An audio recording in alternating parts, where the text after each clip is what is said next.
আলহামদুলিল্লাহ রাব্বিল আলামিন ওয়াসসালাতু ওয়াসসালামু আলা নাবিয়িনা মুহাম্মদ ওয়া আলিহি ওয়া আসহাবিহি আজমাইন, আম্মা বাদ।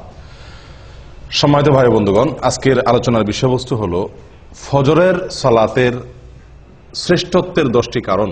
আমাদের দেশে বা আমাদের সারা দুনিয়াতে মসজিদগুলোতে অন্য 4 ওয়াক্তে মুসল্লি যাই থাকে, ফজরের সময় তার চাইতে অনেক কম থাকে।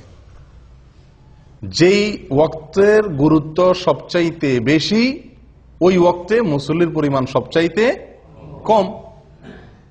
অথচ অন্য 4 ওয়াক্তে মুসল্লি এলাকায় নাও থাকতে পারে। জোহরের সময় কোনো ডিউটিতে কেউ থাকতে পারে, আসরের সময় কোথাও যেয়ে থাকতে পারে, মাগরিব এশায় বাজারঘাট কেনাকাটি মার্কেটিং বা অন্য কোনো কাজে মানুষ ব্যস্ত থাকতে পারে, মহল্লায় নাও থাকতে পারে। ফজরের সময় প্রত্যেকটা মানুষ কোথায় আছে? মহল্লায় আছে। একান্ত 2-1 বাদে প্রায় সবাই মহল্লায় আছে। তাহলে তো জোহরে যদি 4 কাতার হয়, আসরে যদি 4-5 কাতার হয়, মাগরিবে যদি 5-7 কাতার হয়, ফজরে তো 10 কাতার হওয়ার কথা, ঠিক না? ঠিক। কিন্তু ফজরে 1 কাতার পাইতে কষ্ট হয়ে যায়, 2 কাতার জোগাড় হইতে অনেক কষ্ট হয়ে যায়। প্রিয় বন্ধুগণ, এর কারণ কি? এর প্রধানতম কারণ হলো ফজরের নামাজের গুরুত্ব আমরা মুসলমানরা বুঝতে পারি নাই। ফজরের নামাজের 10টি ফজিলত, 10টি শ্রেষ্ঠত্বের বিশেষ কারণ, 10টি মর্যাদার বিশেষ কারণ, স্পেশালিটি আছে যেটি অন্য সালাতের জন্য নাই। তার ভিতরে প্রথম হলো ফজরের সালাত বা ফজরের নামাজ। এটা হলো ইমানের আলামত, ইমানদারের আলামত। কিসের আলামত ভাই? ইমানদারের আলামত। নামাজ মাত্রই ইমানদারের আলামত। যে ব্যক্তি ইমানদার সে মসজিদে আসবে, যাবে, তাকে তার ইমান আছে কথা সাক্ষ্য দেওয়ার নির্দেশ আমাদেরকে করা হয়েছে। যদি সে মসজিদে আসা যাওয়া করে, নামাজি হয়, নামাজি না, মসজিদে আসা যাওয়া করে না, তাহলে তার ইমানের সাক্ষ্য আমরা দিতে পারি না। কিন্তু ফজরের নামাজে হাজির হওয়া এটা ইমানদারিত্বের বিশেষ সাক্ষ্য, বিশেষ প্রমাণ। ইমানদার যে খাঁটি, নির্ভেজাল, পিওর, এটার প্রমাণ হলো ফজরের নামাজে কি হওয়া? উপস্থিত হওয়া। যদি কেউ ফজরের নামাজে উপস্থিত হতে না পারে, ফজরের নামাজ পড়তে তার কষ্ট হয়ে যায়, একদিন আসলে 10 দিন মিস হয়ে যায়, ফজরের নামাজে সে আসতেই পারে না, এরকম যদি হয়, তাহলে বুঝতে হবে তার ইমান নিয়ে নতুন করে চিন্তা করা দরকার আছে। তার ইমানের ভিতরে যথেষ্ট ঘাপলা আছে। নবী সাল্লাল্লাহু আলাইহি ওয়াসাল্লাম বলেছেন, আবু হুরায়রা রাদিয়াল্লাহু তাআলা থেকে বর্ণিত, বুখারী এবং মুসলিমের হাদিসে আসছে, তিনি বলেন, লাইসা সালাতুন আফকালা আলাল মুনাফিকিনা মিনাল ফজরি ওয়াল ইশা লাউ ইয়ালামুনা মা ফিহিমা লাআতাউহুমা ওয়ালাউ হাবওয়ান। ফজর এবং এশার নামাজ, এই 2 ওয়াক্ত নামাজ মুনাফিকদের উপরে পড়া সবচেয়ে কষ্টের। অন্য কোন নামাজ পড়তে মুনাফিকদের এত কি হয় না? কষ্ট হয় না। মুনাফিক কারা ভাই? মুসলমানের বেশভূষা ধারণ করছে, সমাজে টিকতে হয় তাই মুসলমানের সাথে সব কাজ তাল মিলায়া করে, কিন্তু তলে তলে তার ভিতরে কি নাই? ভিতরে ইমান নাই। একে বলা হয় মুনাফিক। এই মুনাফিকের ব্যাপারে নবী সাল্লাল্লাহু আলাইহি ওয়াসাল্লাম বলছেন যে লাইসা সালাতুন আফকালা আলাল মুনাফিকিনা মিনাল ফজরি ওয়াল ইশা। ফজর এবং এশা, অন্য বর্ণনা আসছে ফজর এবং আসর, কিন্তু সর্বাবস্থায় ফজরের কথা আগে বলা আছে। এই ফজরের নামাজ এটা মুনাফিকের জন্য এই নামাজে উপস্থিত হওয়া কষ্টসাধ্য। যার এই নামাজে উপস্থিত হওয়া সুযোগ হয় না, তৌফিক হয় না, কষ্ট হয়, বুঝতে হবে সেই ব্যক্তির ইমান নিয়ে যথেষ্ট করে প্রশ্ন তোলার সুযোগ আছে। আমি কি বুঝাতে পারছি প্রিয় ভাইরা? তাহলে ফজরের নামাজে উপস্থিত হওয়া এটা কিসের আলামত? ইমানদারের আলামত। ফজরের নামাজে উপস্থিত না হইতে পারা কিসের আলামত? মুনাফিকের আলামত। মুনাফিকের জন্য এটা কঠিন হয়ে যায় উপস্থিত হইতে পারাটা। তাহলে অন্য সালাত, জোহরের ব্যাপারে এটা বলা হয় নাই যে জোহরের নামাজে মুনাফিকরা আসতে কষ্ট হয়। জোহরের নামাজে 1 নম্বর, 2 নম্বর, 3 নম্বর, 4 নম্বর সব কিসিমের, 3rd class, 2nd class, 1st class সব কিসিমের মানুষ কি জোহরে আসতে পারে, মাগরিবে আসতে পারে। বুঝে আসছে কথা? কিন্তু ফজরের নামাজ এটা এমন একটা নামাজ যে এই নামাজে যে মুনাফিক 2 নম্বরই করে আসে, মানুষ দেখাইতে আসে, সে এই ভোর রাত্রে আরামের ঘুম ফালায় আসাটা খুব বেশি সহজ না। যদি কেউ আসতে পারে, বোঝা যাবে সেই লোকটা হলো খাঁটি ইমানদার, তার ভিতরে ইমান আছে। প্রিয় ভাইরা, তাহলে এই কোষ্টি পাথরে আজকে যাচাই করলে বহু লোক ইমানদারিত্বের পরীক্ষায় উত্তীর্ণ হওয়া কঠিন হয়ে যাবে। ইমানদারিত্বের প্রমাণ দেওয়া অনেকের জন্যই কি কষ্টকর হয়ে যায়। প্রিয় ভাইরা, তাহলে ফজরের নামাজের প্রথম ফজিলতের বিষয় হলো এটি ইমানদারের আলামত। কার আলামত? ইমানদার আলামত। ফজরের নামাজে উপস্থিত হইতে পারা মুনাফিকি থেকে মুক্তির একটি অন্যতম উপায়। আপনি মুনাফিকি থেকে নিজে মুক্ত, এটা প্রমাণ করার অন্যতম উপায় হলো ফজরের নামাজে কি হওয়া, উপস্থিত হতে পারা। নাম্বার 2, ফজরের নামাজ যদি কেউ আদায় করে তো ওই দিনের জন্য সে আল্লাহ সুবহানাহু ওয়া তাআলার জিম্মায় চলে যায়। কোথায় চলে যায়? আল্লাহ সুবহানাহু ওয়া তাআলার সুরক্ষা সে লাভ করে ওই দিনের জন্য। ওই দিনের জন্য ইন্স্যুরেন্স হয়ে যায় আল্লাহ সুবহানাহু ওয়া তাআলার কাছে। নবী সাল্লাল্লাহু আলাইহি ওয়াসাল্লাম বলেছেন, জুনদুব ইবনে আব্দুল্লাহ ইবনে সুফিয়ান আল-বাজালি রাদিয়াল্লাহু তাআলা আনহু থেকে বর্ণিত, এটি সহিহ মুসলিমে আসছে। নবী সাল্লাল্লাহু আলাইহি ওয়াসাল্লাম বলেন, মান সাল্লা সুবহা ফাহুয়া ফি যিম্মাতিল্লাহ। যে ব্যক্তি ফজরের নামাজ পড়বে সে কার জিম্মায়? আল্লাহ সুবহানাহু ওয়া তাআলার জিম্মায় চলে যাবে। দুনিয়ার কোন লোক, দুনিয়ার কোন নেতা, দুনিয়ার কোন পুলিশ অফিসার, এসপি, ওসি যদি আপনারে বলে যে আপনি আমি দায়িত্ব আছি, কোনো কিছু আমাকে বলবেন, আপনার কোনো কিছু হবে না। এলাকার নেতা, এমপি সাহেব যদি বলে দেয়, আমাদের মনটা কত মনে কত সাহস হয় না? ও ভাই, আল্লাহ সুবহানাহু ওয়া তাআলা বলে দিচ্ছেন যে আল্লাহ ওই ব্যক্তির জিম্মা নেন। বড় কোনো বিপদ আপদ মুসিবত কোন সমস্যার সম্মুখীন সে হবে না। আল্লাহ সুবহানাহু ওয়া তাআলা স্বয়ং তার জিম্মাদারি নিয়ে নেন। কোন ব্যক্তির? যে ব্যক্তি ফজরের নামাজ জামাতের সাথে। ফজরের নামাজ আপনি পড়লেন, তার মানে ওই দিনের জন্য আপনি গ্যারান্টি পেয়ে গেলেন যে আপনার জিম্মাদারি কে রাখছেন? আল্লাহ সুবহানাহু ওয়া তাআলা রাখছেন। আপনি দিনের বেলা চলেন ফিরেন কাজ করেন, আপনি নির্ভয়ে চলতে পারেন যে আপনার জিম্মাদারি আল্লাহ সুবহানাহু ওয়া তাআলা নিয়েছেন। এটা ফজরের নামাজের জন্য আছে, অন্য কোনো নামাজের জন্য এরকম কোনো কথা বলা হয় নাই। নাম্বার 3, ফজরের নামাজে হাজির হলে আপনার পক্ষে আল্লাহর ফেরেশতাগণ আল্লাহর কাছে গিয়ে সাক্ষ্য দিবে। আপনি যে ভালো মানুষ এ কথার সাক্ষ্য দিবে কে? ফেরেশতারা। আল্লাহ সুবহানাহু ওয়া তাআলা তো জানেন আপনি ফজরের নামাজ পড়ছেন, কিন্তু তারপরেও আল্লাহর ফেরেশতাগণ গিয়ে আপনার পক্ষে ওকালতি করবে, আপনার পক্ষে গিয়ে সাক্ষ্য দিবে যে আল্লাহ আপনার বান্দাকে আমরা নামাজে দেখে আসছি। নবী সাল্লাল্লাহু আলাইহি ওয়াসাল্লাম বলেছেন, এটিও বুখারী মুসলিমের হাদিস, আবু হুরায়রা রাদিয়াল্লাহু তাআলা থেকে বর্ণিত, তিনি বলেন, ফেরেশতারা, দিনের ফেরেশতারা এবং রাতের ফেরেশতারা উভয়ে পালা বদল করে দুনিয়াতে ডিউটি করতে আসে আসমান থেকে। একদল ফেরেশতা আসে দুনিয়াতে, সারা পৃথিবীতে তারা বিচরণ করে, তারা আসমান থেকে নামে কখন? ফজরের সময়। তারা দিনের বেলা ডিউটি করতে আসে। আরেকদল ফেরেশতা সারা রাত ডিউটি করেছিল, তারা ফজরের সময় উপরে উঠে যায়। আবার তারা আসরের সময় আসে, দিনের বেলা যারা ছিল তারা দিনের শিফটে ডিউটি করার পর তারা আসরের সময় আবার আসমানে উঠে যায়। এই যে ফেরেশতাদের পালা বদল হয়, 2 ওয়াক্ত সালাত, ফজর এবং আসর, এই 2 ওয়াক্ত সালাত হলো ফেরেশতাদের ডিউটি বদলের সময়। আর এই সময়ে যদি আপনি ফজরের নামাজে হাজির হন, তো এই ফেরেশতারা যখন আল্লাহর কাছে চলে যায়, তখন আল্লাহ তাআলা জিজ্ঞেস করেন তাদেরকে যে আমার বান্দাদেরকে কি অবস্থায় রেখে আসছো? বুঝে আসছে কথা? অমুককে অমুককে অমুককে অমুককে এদেরকে কি অবস্থা রেখে আসছো? তো যারা নামাজরত ছিল আল্লাহ তাআলা তো জানেন কে কি অবস্থা আছেন। তারপর আল্লাহ তাআলা তাদের কাছ থেকে শুনে ওই নামাজি বান্দার জন্য একজন সাক্ষী আল্লাহ তাআলা সাব্যস্ত করেন, তার পক্ষে একজন সাক্ষী আল্লাহ তাআলা খাড়া করে দেন, ফেরেশতারা যেন সাক্ষী হয়ে যেতে পারে। তখন ফেরেশতারা বলে, আল্লাহ, আমরা যখন গিয়েছিলাম তখনও তারা সালাত আদায় করছিল, হ্যাঁ, আবার তারাকনাহুম ওয়া হুম ইউসাল্লুন ওয়া আতাইনাহুম ওয়া হুম ইউসাল্লুন। আমরা যখন সকালে ডিউটি করে আসছিলাম তখনও তারা নামাজ পড়তেছিল, আবার যখন বিকেলে গেলাম তখনও তারা আসরের নামাজ পড়তেছিল। ও ভাই, সেজন্য ফজরের নামাজ এবং আসরের নামাজ, তো এই ফজরের নামাজের বিষয়ে নবী সাল্লাল্লাহু আলাইহি সাল্লামের এই হাদিস থেকে বোঝা গেল যে যদি কেউ ফজরের নামাজে হাজির হয়, নামাজ পড়ে, তাহলে আল্লাহর ফেরেশতারা তার পক্ষে আল্লাহর কাছে কি দেয়? ভালো মানুষ হিসাবে, নামাজি হিসাবে সাক্ষী দেয়, সাক্ষ্য দেয়। কয়টা ফজিলত গেল? 3। 1 নম্বর হলো ইমানদারিত্বের পরিচয় ফজরের নামাজে হাজির হওয়া। মুনাফিকি খাতা থেকে নাম কাটার একটা অন্যতম সুযোগ হলো কি করা? ফজরের নামাজে হাজির হওয়া।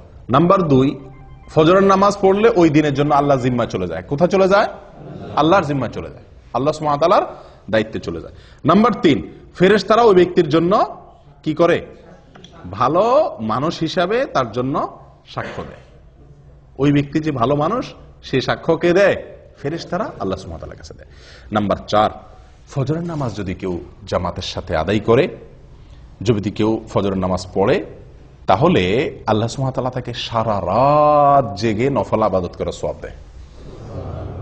নবী সাল্লাল্লাহু আলাইহি ওয়াসাল্লাম বলেছেন, এটি সহিহ মুসলিমে আসছে, ওসমান ইবনে আফফান রাদিয়াল্লাহু আনহু থেকে বর্ণিত, মান সাল্লাল ইশা ফি জামাআহ ফাকান্নামা সাল্লা নিসফাল লাইল ফাকান্নামা কামা নিসফাল লাইল ওয়া মান সাল্লাস সুবহা ফি জামাআহ ফাকান্নামা সাল্লাল লাইলা কুল্লাহ আও ফাকান্নামা কামাল লাইলা কুল্লাহ আও কামা ক্বাল।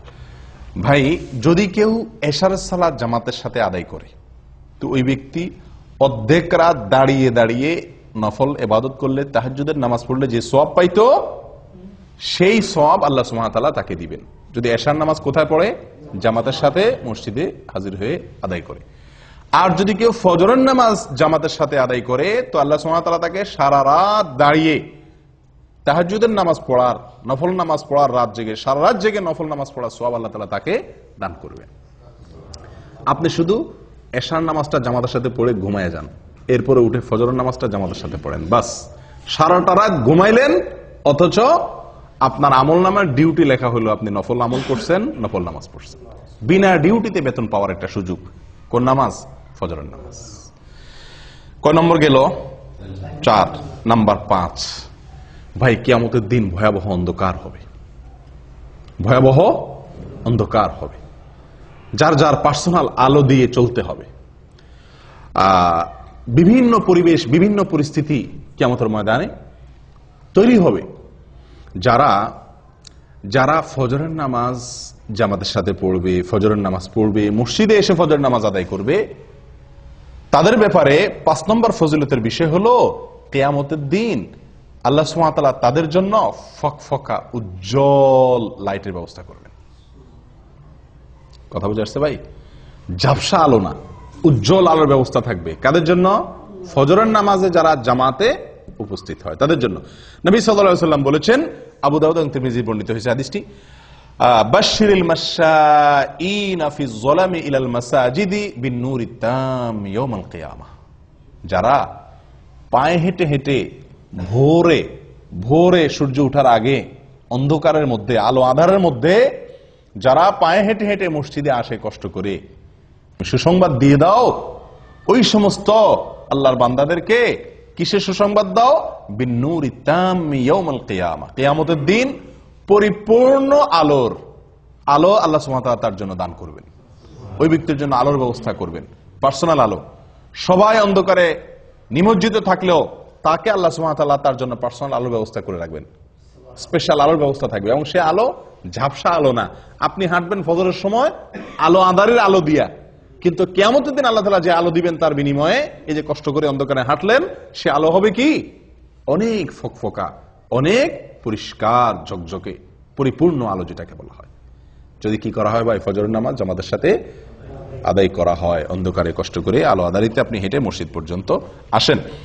নাম্বার 6, ফজরের নামাজ যদি কেউ আদায় করে তো তার বিনিময়ে আল্লাহ সুবহানাহু ওয়া তাআলা তাকে জান্নাতের সবচেয়ে বড় পুরস্কার দান করবেন। জান্নাতের সবচেয়ে বড় পুরস্কার কি ভাই? না, সেটা তো আছেই। জান্নাতের ভিতরে মানুষ যত পুরস্কার, যত নেয়ামত আল্লাহ তাআলা দিবেন, হুরে আইন দিবেন, আল্লাহ সুবহানাহু ওয়া তাআলা তাদের জন্য যে কোনো ফল দিবেন, যা চাইবে তারা তা পাবে। কত নেয়ামত থাকবে না? দুধের নহর প্রবাহিত হবে, মদের নহর প্রবাহিত থাকবে, দুনিয়ারে নাপাক গান্দা মদ না, পবিত্র মদ। যাই হোক, অনেক নেয়ামতের আল্লাহ তাআলা ব্যবস্থা করবেন জান্নাতীদের জন্য। আল্লাহ সুবহানাহু ওয়া তাআলার যে নেয়ামতে জান্নাতীরা সবচেয়ে বেশি খুশি হবে, যে নেয়ামতের জন্য জান্নাতীরা সবচেয়ে বেশি লালায়িত থাকবে, কোনটা সেটা? আল্লাহ দিদার, আল্লাহর সাক্ষাৎ, আল্লাহর সাক্ষাৎ। জান্নাতীদের সবচেয়ে বড় চাহিদা থাকবে যেন তারা কি করতে পারে? আল্লাহ সুবহানাহু ওয়া তাআলাকে একটু সরাসরি দেখতে পারে। যারা ফজরের নামাজ নিয়মিত পড়ছে, সব সময় ফজরের নামাজ পড়ছে এবং আসরের নামাজ পড়ছে, ফজরের নামাজ এবং আসরের নামাজ পড়ছে, এরা আল্লাহ সুবহানাহু ওয়া তাআলাকে দেখবে কিরকম জানেন? পূর্ণিমার চাঁদ, পূর্ণিমার চাঁদে, পূর্ণিমার রাতে আকাশের চাঁদ কিরকম দেখা যায়? চাঁদের 1 তারিখ, 2 তারিখ, 3 তারিখ, 4 তারিখ, 5 তারিখ, এই দিনগুলোতে চাঁদ এত স্পষ্ট, এত ক্লিয়ার দেখা যায়। কিন্তু পূর্ণিমার রাতে চাঁদ কিরকম দেখা যায়? নবী সাল্লাল্লাহু আলাইহি সাল্লাম বলেন, পূর্ণিমার রাতে চাঁদ যেভাবে তোমরা দেখো পরিষ্কার, যারা সূর্য ডুবার আগে এবং সূর্য ওঠার আগের যে নামাজ, সূর্য ডুবার আগের নামাজ হলো আসর, আর সূর্য ওঠার আগের নামাজ হলো কি? ফরজ। নবী সাল্লাল্লাহু আলাইহি ওয়াসাল্লাম বলেন এই নামাজগুলো যাতে না ছুটে, এই নামাজগুলো যেন না ছুটে, সম্ভব হলে তুমি সেই দিকটার প্রতি ভালো করে কি করো? খেয়াল করো, লক্ষ্য রাখবে যাতে এই নামাজগুলো না ছুটে। তাহলে কি হবে? ওই আল্লাহ সুবহানাহু ওয়া তাআলাকে, জান্নাতের সবচেয়ে বড় নিয়ামত আল্লাহ তাআলাকে একেবারে স্পষ্টভাবে পরিষ্কার করে দেখার সুবর্ণ সুযোগ পাওয়া যাবে। আল্লাহ তাআলা আমাদের সকলকে সেই নিয়ামত দান করেন। 7 নম্বর পুরস্কার, ফজরের সালাত যারা পড়বে এবং বিশেষ করে জামাতের সাথে, তাদের জন্য জাহান্নাম থেকে মুক্তি। ওহ, কত বড় বড় পুরস্কার এক একটা। 7 নম্বর পুরস্কার কি রে ভাই? জাহান্নাম থেকে মুক্তির পরোয়ানা পাওয়া যাবে, জাহান্নাম থেকে মুক্তির পরোয়ানা পাওয়া যাবে। নবী সাল্লাল্লাহু আলাইহি ওয়াসাল্লাম বলেছেন, এটি সহিহ মুসলিমের হাদিস, লাইন ইয়ালিজান নার আহাদুন সাল্লা ক্বাবলা তুলুইশ শামসি ওয়া ক্বাবলা গুরুবিহা। ওই ব্যক্তি কখনো জাহান্নামে প্রবেশ করবে না। কিছু লোক আছে না ভাই, জাহান্নামে যাবে, ইমানদার যেহেতু, জাহান্নামের শাস্তি ভোগ করার পরে সে কোথায় আসবে? জান্নাতে আসবে। না, এরকম না। একবারে প্রথম চান্সে আপনি জান্নাতে যেতে পারবেন, ফার্স্ট চান্সে আপনি জান্নাতে যেতে পারবেন। জাহান্নামে যে সেখান থেকে এসে জান্নাতে ঢোকা লাগবে না। লাই আলিজা, কখনো প্রবেশ করবে না জাহান্নামে ওই ব্যক্তি, যে ব্যক্তি সাল্লা ক্বাবলা তুলুইশ শামসি ওয়া ক্বাবলা গুরুবিহা, যে ব্যক্তি সারা জীবন সব সময় চেষ্টা করছে ফজর এবং আসর এই 2 ওয়াক্ত নামাজ এর ব্যাপারে যত্নশীল ছিল, এই 2 ওয়াক্ত নামাজের পরে গাফলতি করে নাই, এই ব্যক্তি জাহান্নামে কখনো কি হবে না? প্রবেশ করবে না। ও ভাই, কত বড় বড় পুরস্কার এক একটা, লক্ষ্য করছেন? ফজরের নামাজের বিনিময়ে, আল্লাহু আকবার। আর এই নামাজটাতে আমরা সমাজের সবচেয়ে বেশি সংখ্যক লোক গাফেল থাকি, শুয়ে থাকি, অলসতা করি। কেউ হয়তো বলতে পারেন, আরে ভাই, এই যে জাহান্নাম থেকে মুক্তির জন্য কত আমলই তো আছে, এটা করলে জাহান্নাম থেকে মুক্তি, এটা করলে জাহান্নাম থেকে মুক্তি, ওইটা করলে জাহান্নাম থেকে মুক্তি, অনেক আমলের কথা আপনারা শুনছেন না? তো এতগুলার কি দরকার আছে? যে কোনো একটা করলে তো জাহান্নাম থেকে মুক্তি পাওয়া যায়, এরকম কারোর মনে প্রশ্ন আসতে পারে।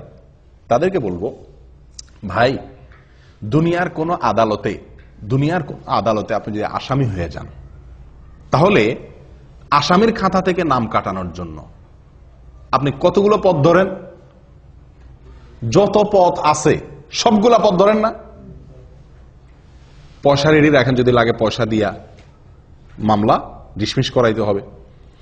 রাজনৈতিক কোন লিঙ্ক যদি থাকে, কাউকে দিয়ে হেলো করায় যদি ছাড়া পাওয়ার সুযোগ থাকে, তাহলে লিঙ্ক কোথায় কোথায় আছে সেগুলো খুঁজেন, কি খুঁজেন না। এরপরে আপনার নিজেকে নির্দোষ প্রমাণ করার জন্য কাগজপত্র যেগুলো জোগাড় করা দরকার সেগুলো জোগাড় করেন। এত কিছুর পরেও আবার যদি জেলে যাওয়া লাগে, তাহলে সংসার ব্যবসা বাণিজ্য কেমনে চলবে সেই ব্যবস্থাও রাখেন। অর্থাৎ আপনার সাধ্যে যতগুলো ওয়ে আছে সকল ওয়ে আপনি অবলম্বন করেন, উদ্দেশ্য যেন মামলাটা ডিসমিস করানো যায় দুনিয়ার আদালতে। ঠিক না ঠিক? ও ভাই, আখিরাতের আদালতে কোনো মামুখালু চলবে না, ঘুষ ঘাস চলবে না, হায় হেলো চলবে না। সেই জায়গাতে মুক্তির জন্য, সেই জায়গায় মুক্তি তো চিরকালের জন্য মুক্তি, সেই জায়গায় ধরা তো চিরকালের জন্য ধরা, তারপরে আর কোনো কোর্ট নাই, আদালত নাই। তাহলে সেখান থেকে মুক্তির জন্য একজন ইমানদার মানুষ যেই আমল শুনবে যে এই আমল করলে জাহান্নাম থেকে বাঁচা যাবে, খপ করে সেই ওই আমলটাকে ধরবে। ঠিক না বেঠিক? যে বিশ্বাস করবে জাহান্নামকে, সে তো একটা দুইটা ওই অবলম্বন করে এটা বলবে না, তুষ্ট হবে না যে ঠিক আছে তো জাহান্নাম থেকে বাঁচার জন্য যে একটা কাজ করছি তো খালাস হয়েছে তো, এরকম করবে। বরং কারণ আমার সেটার মাধ্যমে যে আমি জাহান্নাম থেকে মুক্তি পাবো, আমার সে আমলটা যে সলিড হয়েছে, পিওর হয়েছে, আল্লাহর কাছে গ্রহণযোগ্য হয়েছে, তার কোনো গ্যারান্টি তো নাই। এজন্য যতগুলো ওয়ে আছে জাহান্নাম থেকে বাঁচার জন্য, তার সবগুলো অবলম্বন করবে একজন ইমানদার মানুষ। অতএব ফজরের নামাজে হাজির হওয়া, ফজরের নামাজ নিয়মিত পড়া, এটি জাহান্নাম থেকে মুক্তির একটি অন্যতম উপায়। এবং এখানে শব্দটি লাই ইয়ালিজান নার, নবী সাল্লাল্লাহু আলাইহি ওয়াসাল্লাম বলেছেন লাই ইয়ালিজান না, কখনো জাহান্নামে প্রবেশ করবে না। আল্লাহু আকবার। তাহলে বোঝা যায় ফার্স্ট চান্সে সে কোথায় চলে যাবে? জান্নাতে চলে যাবে। আল্লাহ আমাদের সকলকে তৌফিক দান করেন। ভাই, 8 নম্বর ফজিলত ফজরের নামাজের, ফজরের নামাজ সবচেয়ে ফজিলতপূর্ণ সালাত হওয়ার 8 নম্বর ফজিলত হলো নবী সাল্লাল্লাহু আলাইহি সাল্লামের বরকতের দোয়া পাওয়া যাবে।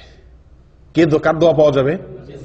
নবী করিম সাল্লাল্লাহু আলাইহি সাল্লামের বরকতের দোয়া আপনার জন্য বরাদ্দ হয়ে যাবে।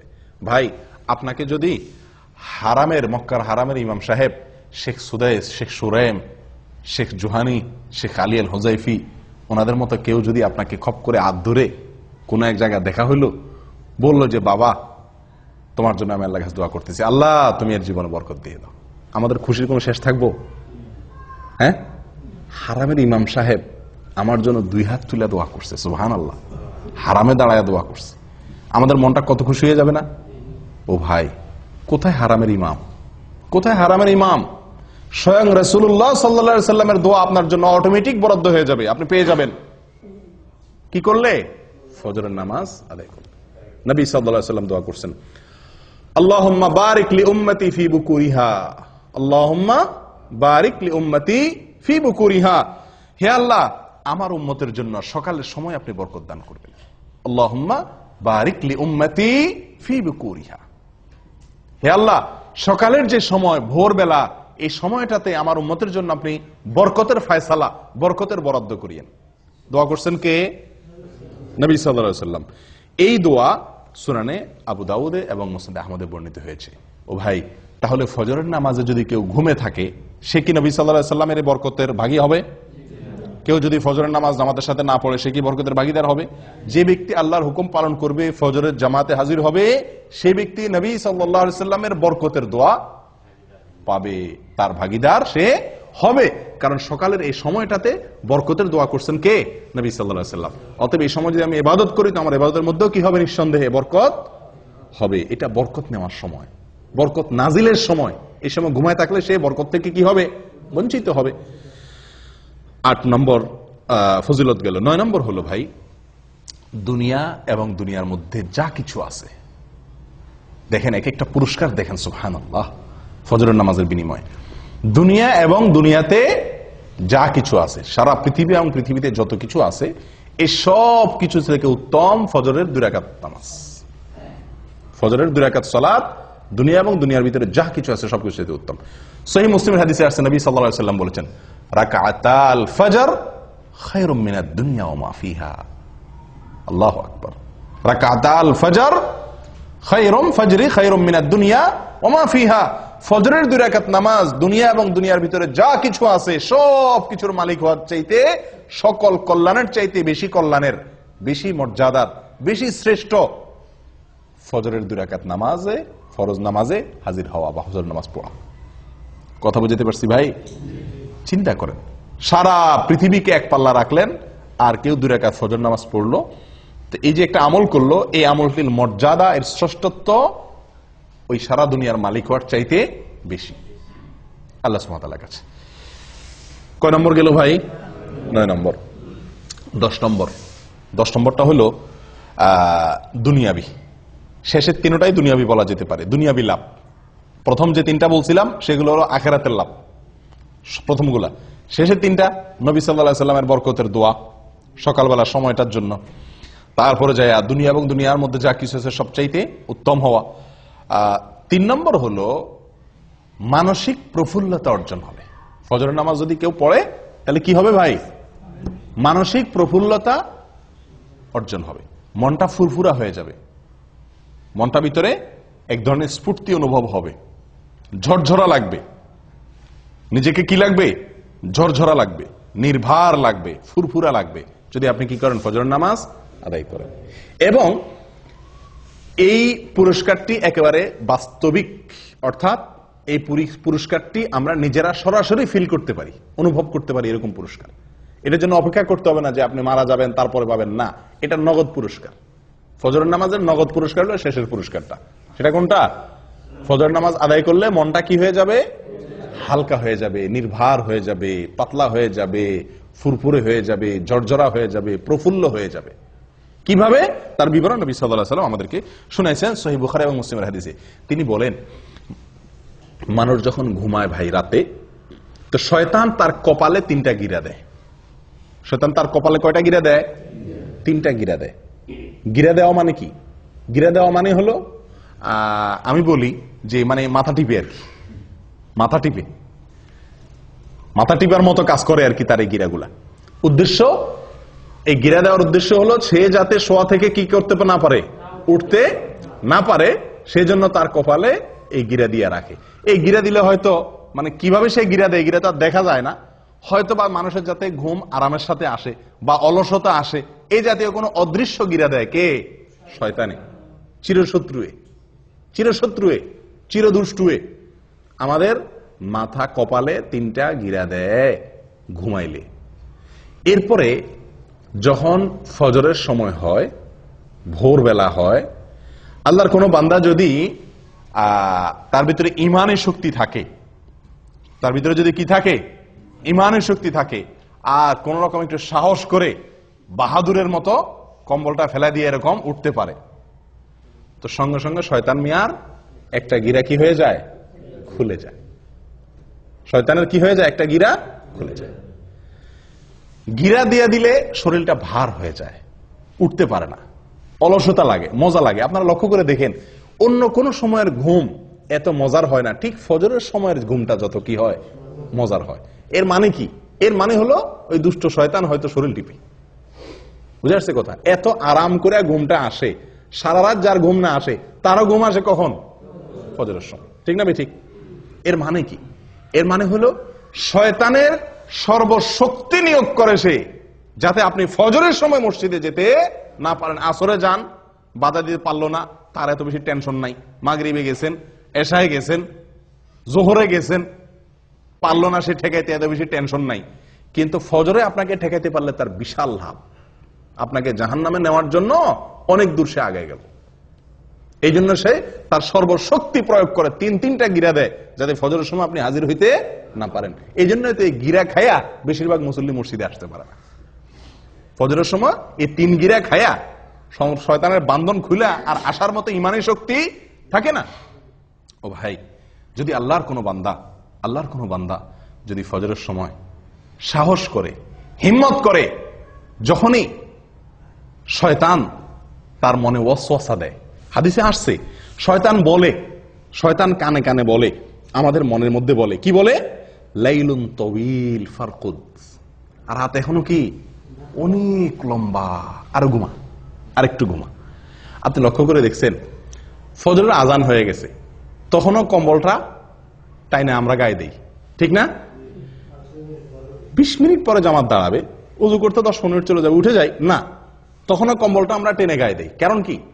ওই যে শয়তান আমাদের মাথায়, মনের ভিতরে ওয়াসওয়াসা ঢুকাই দিছে যে কি, লাইলুন তাওয়িল ফারকুদ, রাত অনেক, এখনো অনেক সময়, তুই আর একটু ঘুমা। সারা রাত ঘুমাইলেন, 4 ঘন্টা, 5 ঘন্টা, 6 ঘন্টা ঘুমাইলেন, কিন্তু এই 5 মিনিট না ঘুমাইলে আপনি মরে যাবেন না, কিন্তু মনে হয় যে 5 মিনিট না ঘুমাইলে মনে মরে যাবেন, এরকম লাগে না ওই সময় উঠতে? কারণ শয়তান তার সর্বশক্তি প্রয়োগ করে গিরা তো দেয়, এরপর আপনার কানে কানে ফিসির ফিসির করে বলে। আসলেই আপনি লক্ষ্য করে দেখেন, মনে হয় যে কেউ একটা বলে মনে মনে, যে অনেক সময় আছে এখন, ঠিক না ঠিক?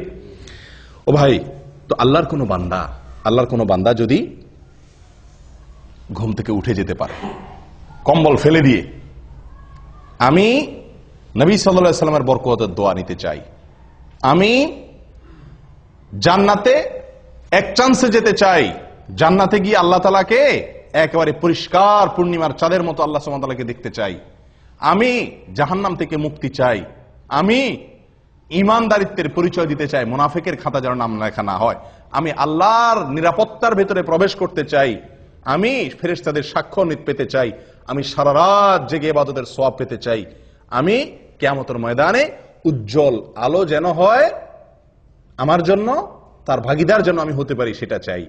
এই কথাগুলো মাথায় রেখে যদি আপনি কম্বলটারে কি করতে পারেন, ফেলে দিতে পারেন, এবং এই হাদিসটা মাথা রাখতে পারেন, নবী সাল্লাল্লাহু আলাইহি ওয়াসাল্লাম বলেছেন, ফজরের সময় শয়তান যে গিরা দেয় এবং আপনারে মজার ঘুম পাড়ানোর চেষ্টা করে, এটা যদি আপনি মাথায় রেখে ঝেড়ে ফেলে উঠে যেতে পারেন, সঙ্গে সঙ্গে একটা গিরা শয়তানের খুলে যায়। এরপরে যদি আপনি গিয়ে কষ্ট করে উঠার পরেও কিন্তু একটু অলসতা হালকা হালকা লাগে, হালকা হালকা, শীতের দিন তো বেশি কষ্ট হয়, গরমের দিনও একটু কষ্ট হয়, যা কোন রকম হিম্মত করে দিয়ে পানিতে হাত দিয়ে বিসমিল্লাহ পড়ে ওযুটা করে ফেলতে পারেন। ওযুটা করার পরে দেখবেন শরীরটা আরো অর্ধেক পাতলা হয়ে গেছে, কারণ গিরা আরেকটা তখন খুলে যায়। এরপরে আরেকটু বাকি থাকে, মসজিদে যাব না রুমে পড়ে ফেলবো, আরেকটু অলসতা থাকে। এরপর যদি সাহস করে বাইর হয়ে যান হিম্মত হয়ে মসজিদের দিকে এবং আসেন, ফজরের নামাজটা যদি পড়ে ফেলতে পারেন কোন রকম, সঙ্গে সঙ্গে 3 নম্বর গিরাও কি খুলে যায়, শরীর ফুল পাতলা হয়ে যায়। এই যে নবী সাল্লাল্লাহু আলাইহি সাল্লামের হাদিসটি, 3টা গিরা খুলে শরীর পাতলা হয়ে যাওয়া, নির্ভর হয়ে যাওয়া, এটা আমরা বাস্তবে সব সময় অনুভব করার সুযোগ আছে, আছে না নাই? আমরা সবাই অনুভব করি, হয়তো খেয়াল করি না। আপনি লক্ষ্য করে দেখেন, রাতে শোয়ার পরে ভোর রাতে শরীরে যে ভার মনে হয় যে উঠলে মনে হয় মরে যাব, এত কষ্ট, এত আরামের ঘুম বাদ দিয়ে উঠলে, এই ঘুম ছেড়ে উঠলে মনে হয় আমি শেষ, এরকম মনে হয় না? কিন্তু উঠা বসার পরে, কম্বলটা ছেড়ে দিয়ে নামার পরে দাঁড়াতে পারলে মনটা অনেকটা পাতলা মনে হয়, ঠিক না ঠিক? অনেকটা পাতলা, কারণ যে গিরা খুলে গেছে। ওযু করার পরে আরো পাতলা মনে হয়, হালকা হয়ে গেছে। আর ফজর পড়ার পরে তো একেবারে পরিপূর্ণ ফ্রেশ হয়ে যায় মনটা। আমি কি বুঝাতে পারছি ভাই? একদম ফ্রেশ হয়ে যায় ফজরের সালাত জামাতের সাথে আদায় করার পরে। একজন মানুষ ফজরের নামাজ না পড়ে, কোনোদিন আপনি ফজরের নামাজ না পড়ে কাজে যান, উঠেন, অন্যান্য কাজে লাগেন, আপনি যতই কাজ করেন আপনার মনের ভিতরে এক ধরনের ভার, এক ধরনের আনফ্রেশনেস আপনি অনুভব করবেন। কিন্তু যদি ফজর নামাজ জামাতে পড়তে পারেন তাহলে ইনশাআল্লাহ ওই দিনটা আপনার মনটার মধ্যে কি থাকবে? ফুরফুরে একটা ভাব থাকবে। ও ভাই, তাহলে গিরা খোলার কাহিনী বুঝতে পারছেন তো? আমরা তো বলি যে দুনিয়ার কোনো কাজে যদি আপনি আরামের ঘুম বাদ দিয়ে উঠেন, মেজাজটা গরম হয় না? সামনে কেউ কিছু বললেও খিটখিটে মেজাজ লাগে, ঠিক না ঠিক? এরপরে আপনি উঠলেন, ঘুম থেকে উঠে যাইতেছেন, যত দূর সামনে আগান তত মেজাজ আরো খারাপ হয়, ঠিক না ঠিক? আপনি ঘুমের মধ্যে আছেন, হঠাৎ করে আপনার মালিকে বসে ফোন দিয়ে বসছে, এই তাড়াতাড়ি আসো। আপনি ফোন কাইটা উঠলেন, ঘুমটা খুব জমছিল, শীতের দিন, উঠে বাইরে হয়েছেন, যতদূর সামনে আগান মেজাজ আরো গরম হয় না? আস্তে আস্তে বাইরে আসছেন, উফ আরো ঠান্ডা, আরো মেজাজ আরো গরম হয় না? শরীরটাতে এক ধরনের মানুষ অপ্রস্তুতি ভাব চলে আসে, মানুষের মধ্যে বিরক্তির ভাব চলে আসে, ঠিক না ঠিক? কিন্তু যদি কেউ ফজরের নামাজ জন্য উঠে, এই প্রত্যেকটা কাজের পরে উঠলো, ওযু করলো, নামাজ পড়লো, পটপট করে শরীরটা আরো কি হতে থাকে? পাতলা হতে থাকে। কারণ যে শয়তান ওটাকে ভার করে রাখছে, আল্লাহ সুবহানাহু ওয়া তাআলা ইবাদতগুলোর মাধ্যমে তাকে আল্লাহ তাআলা কি করে দেন? পাতলা করে দেন। তাহলে ভাই, যদি কেউ ফজর নামাজ আদায় করে, নবী সাল্লাল্লাহু আলাইহি ওয়াসাল্লাম বলেছেন, ফাসবাহা নাশীতান তীবান নফস, ফজর নামাজ আদায় করতে পারলে, তিন গিরা খুলে গিয়ে সে ব্যক্তি হাসি খুশি, প্রফুল্ল এবং পবিত্র মন নিয়ে তার দিনটা শুরু করে। আর যদি কেউ ফজর নামাজ না পড়তে পারে, ওয়াইল্লা আসবাহা খাবিসান নফসি কাসলান, সারাটা দিন তার শরীর মেজমেজ, অলসতা, এগুলা করতে করতে চলে যায়। আপনি পরীক্ষা করে দেখেন। আল্লাহ তাআলা আমাদের সকলকে এই ফজরের গুরুত্ব বুঝার তৌফিক দান করেন। 10টি গুরুত্ব, 10টি ফজিলতের কথা আমরা শুনলাম। আমি আবারও বলছি একটি একটি করে। নাম্বার 1, ফজরের নামাজ মুনাফিকদের জন্য কঠিন হয়, ঈমানদারদের জন্য সহজ হয়। অতএব ফজর নামাজে হাজির হতে পারা ঈমানদারের পরিচয়। নাম্বার 2, ফজর নামাজে হাজির হলে তার জিম্মাদারি কে নেয়? আল্লাহ সুবহানাহু ওয়া তাআলা নেন। ওই দিনের জন্য আল্লাহ জিম্মাদারি নিয়ে নেন, আল্লাহর নিরাপত্তার ভিতরে সে প্রবেশ করে যদি ফজর নামাজ আদায় করে। নাম্বার 3, ফেরেশতারা আল্লাহ সুবহানাহু ওয়া তাআলার কাছে গিয়ে ওই ব্যক্তির পক্ষে কি দেয়? সাক্ষ্য দেয় যে সে সালাত আদায় করছে, ভালো কাজ করছে। নাম্বার 4, যদি কেউ ফজর নামাজ জামাতের সাথে আদায় করে, তো আল্লাহ সুবহানাহু ওয়া তাআলা তাকে সারা রাত দাঁড়িয়ে তাহাজ্জুদের নামাজ পড়ার সওয়াব, নফল নামাজ পড়ার সওয়াব দান করেন। নাম্বার 5, ফজর নামাজ যদি কেউ জামাতের সাথে পড়ে, আলো আঁধারিতে কষ্ট করে মসজিদে আসে নিয়মিত, তো আল্লাহ সুবহানাহু ওয়া তাআলা তার বিনিময়ে কিয়ামতের দিন তাকে পরিপূর্ণ আলোর ব্যবস্থা করেন, তার জন্য স্পেশাল, তার জন্য আলোর ব্যবস্থা করেন কিয়ামতের দিন। 6 নম্বর পুরস্কার হলো আল্লাহ সুবহানাহু ওয়া তাআলাকে দেখা জান্নাতীদের সবচেয়ে বড় পুরস্কার, সবচেয়ে বড় পুরস্কার। এই পুরস্কারটি সে শুধু পাবে তা নয়, পূর্ণিমার চাঁদ যেরকম মানুষ দেখতে পারে পূর্ণিমার রাতে, আল্লাহ সুবহানাহু ওয়া তাআলাকে সে এরকম পরিষ্কার ভাবে দেখতে পারবে। এবং সে না, সব জান্নাতীরা কেউই ভিড় করবে না আল্লাহকে দেখার জন্য। দেখার জন্য একটা জিনিস দেখতে গেলে, অনেক লোক দেখতে গেলে ভিড় করে অনেক সময় দেখা লাগে না, আল্লাহ সুবহানাহু ওয়া তাআলাকে সেরকম ভিড় করে দেখতে হবে না। এক কথা, আল্লাহ সুবহানাহু ওয়া তাআলার সাথে সাক্ষাৎ নসিব হবে, দিদার নসিব হবে। কি করলে? ফজর নামাজ জামাতের সাথে আদায় করলে, নিয়মিত আদায় করলে। 7 নম্বর আমল ভাই, 7 নম্বর আমল হলো জাহান্নাম থেকে মুক্তির পরোয়ানা পাওয়া যাবে। কোত্থেকে? জাহান্নাম থেকে মুক্তি। ওই ব্যক্তি জাহান্নামে প্রবেশ করবে না যে ব্যক্তি আসর এবং ফজরের নামাজের যত্ন করবে, নবী সাল্লাল্লাহু আলাইহি ওয়াসাল্লাম তাকে পরামর্শ দিয়েছেন আমাদেরকে, তোমরা যদি সম্ভব হয় চেষ্টা করো যেন আসর এবং ফজরের নামাজ কখনো না ছুটে তোমাদের। বুঝে আসছে কথা? তাহলে কি হবে? নবী সাল্লাল্লাহু আলাইহি ওয়াসাল্লাম বলেছেন জাহান্নামে প্রবেশ সে ব্যক্তি করবে না। 8 নম্বর আমল হলো সকালের সময়ের জন্য নবী সাল্লাল্লাহু আলাইহি ওয়াসাল্লাম কি করছেন? দোয়া করেছেন। কিসের দোয়া করছেন? বরকতের দোয়া করেছেন। তো এই ফজরের সময়টা, এই সময়টার জন্য নবী সাল্লাল্লাহু আলাইহি ওয়াসাল্লাম বরকতের দোয়া করছেন। কেউ যদি ফজরের নামাজ পড়ে উঠে আল্লাহর ইবাদত করে তাহলে সে নবী সাল্লাল্লাহু আলাইহি ওয়াসাল্লামের কেমন যেন সে কি হলো? বরকতের ভাগীদার হয়ে গেল। এই টাইমে যে কাজ করবে ওই কাজে তার বরকত হবে। 9 নম্বর হলো ভাই, ফজরের নামাজের 2 রাকাত ফরজ নামাজ আদায় করা দুনিয়া এবং দুনিয়ার মধ্যবর্তী সব কিছুর মালিক হওয়ার চাইতে বেস্ট এবং শ্রেষ্ঠ সম্পদশালী সে ব্যক্তি হয়ে গেল। 10 নম্বর হলো ফজর নামাজ যদি জামাতের সাথে আদায় করেন তাহলে মনটা প্রফুল্ল হয়ে যাবে, হাসি খুশি হয়ে যাবেন, নির্ভার হয়ে যাবে, পাতলা হয়ে যাবে এবং এভাবে আপনার সারাটা দিন কাটবে। কয়টা ফজিলত গেল? 10টা। 11 নম্বর একটা সম্পূরক ফজিলতের কথা বলি, সেটাও দুনিয়াবী ফজিলত। সেটা হলো স্বাস্থ্যের দিক থেকে একজন মানুষ যদি ফজর নামাজে উঠে অনেক রোগ বালাই থেকে আল্লাহ তাআলা তাকে হেফাজত করেন। যে ব্যক্তি সকালে ঘুমায় থাকে ওই ব্যক্তির চাইতে যে ব্যক্তি সকালে উঠে ওই ব্যক্তির জন্য স্বাস্থ্যগত দিক থেকে সে ব্যক্তি অনেক বেশি ভালো থাকে। দেখুন আমাদের ইয়েতে উর্দুতে একটা প্রবাদ বা হিন্দিতে একটা প্রবাদ আছে, সুবাহ কি হাওয়া হাজার বিমারিও কি দাওয়া। সকালবেলার হাওয়া এটা হাজার হাজার রোগের ঔষধ। একজন মানুষ যদি ফজরের নামাজের সময় উঠে ফজরের নামাজের সময় মসজিদে আসে পায়ে হেঁটে, তাহলে সকালে হাওয়া তার গায়ে লাগবে কি লাগবে না? যে ঘুমা রয়েছে 7টা-8টা বাজে উঠছে তার তো এই নসিব হয় নাই। তাহলে স্বাস্থ্যের জন্য এটা কি অত্যন্ত ভালো সকালে ফজর নামাজ জন্য উঠতে পারা। ও ভাই, আমাদের বিশেষ করে প্রবাসে এবং দেশেও বহু লোককে দেখা যায় ফজরের নামাজ পড়ে। কখন পড়ে? সূর্য ওঠার পরে, মানে তার মন মতো। সোজা কথা, সকাল 7টা অথবা 8টা বাজে ফজরের নামাজ পড়ে। আবার হাদিসও দেয় অনেকে। হাদিস কি? নবী সাল্লাল্লাহু আলাইহি ওয়াসাল্লাম বলেছেন, মান নামা আন সালাতিন আও নাসিয়াহা ফালইউসাল্লিহা ইযা যাকারাহা ফাইন্না যালিকা ওয়াক্তুহা। নবী সাল্লাল্লাহু আলাইহি ওয়াসাল্লাম বলেছেন, যদি কেউ ঘুমায় যায়, ঘুমের কারণে উঠতে না পারে, অথবা ভুলে যায়, তাহলে তার যখন স্মরণ হবে বা ঘুম ভাঙবে তখনই তার নামাজ পড়বে, তার গুনাহ হবে না, ওইটাই তার জন্য নামাজ। বাহ! এই হাদিস দেখায় 12 মাস বহু লোক আছে ওই ফজরের নামাজের সময় উনি ঘুমায় থাকেন। উনি 8টা বাজে, 7টা বাজে, 9টা বাজে উঠা মাশাআল্লাহ করে নামাজ পড়েন, এবং এটা 12 মাস বা বেশিরভাগ সময়। এরকম বহু লোক আছে না? আমি বহু লোক দেখছি, জিজ্ঞাসা করছি তো উনি হাদিস শুনে দিয়েছেন। নবী সাল্লাল্লাহু আলাইহি ওয়াসাল্লাম বলছেন ঘুমায় গেলে মাফ, ঘুম থেকে উঠে পড়বেন। বাহ! ঘুমায় গেলে কার জন্য মাফ? যে ব্যক্তি ঘুম থেকে উঠতে পারে নাই, কদাচিৎ হঠাৎ একদিন ঘটে গেছে, অ্যালার্ম দিয়ে রাখছে, সবারে বলে রাখছে, আজানও শুনে নাই, সবগুলো মিস হয়ে গেছে, ঘুম এত ভার হয়ে গেছে, অ্যাক্সিডেন্টলি একদিন হয়ে গেছে, তার জন্য এটা। নবী সাল্লাল্লাহু আলাইহি ওয়াসাল্লামের নিজেরও একদিন ফজর নামাজ ছুটে গেছে। ঘুম থেকে উঠছেন সূর্য ওঠার পরে, ওনার সাথে সব সাহাবীরা মিলে সফরে ছিলেন, শরীর ক্লান্ত ছিল, ঘুম আসছে, একজনকে উনি পাহারাদার রাখছেন। অ্যালার্ম ঘড়িতে তখন ছিল না, একজনকে পাহারাদার রাখছেন, বলছেন তুমি ডাইকে দিবা। এই বেচারারও কি এসে গেছে? ঘুম এসে গেছে।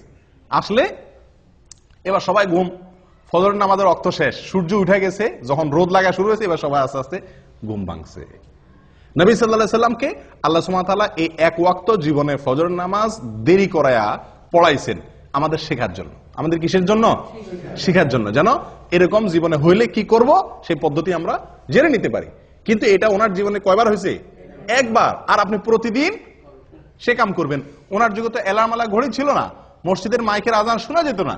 আপনার যুগে সব ব্যবস্থা আছে, আপনি 4-5বার অ্যালার্ম দেন, মাশাআল্লাহ, বিমান তো মিস হয় না, রেলগাড়ি তো মিস হয় না, ডিউটি টাইম তো মিস হয় না, ফজর কেমনে মিস হয়?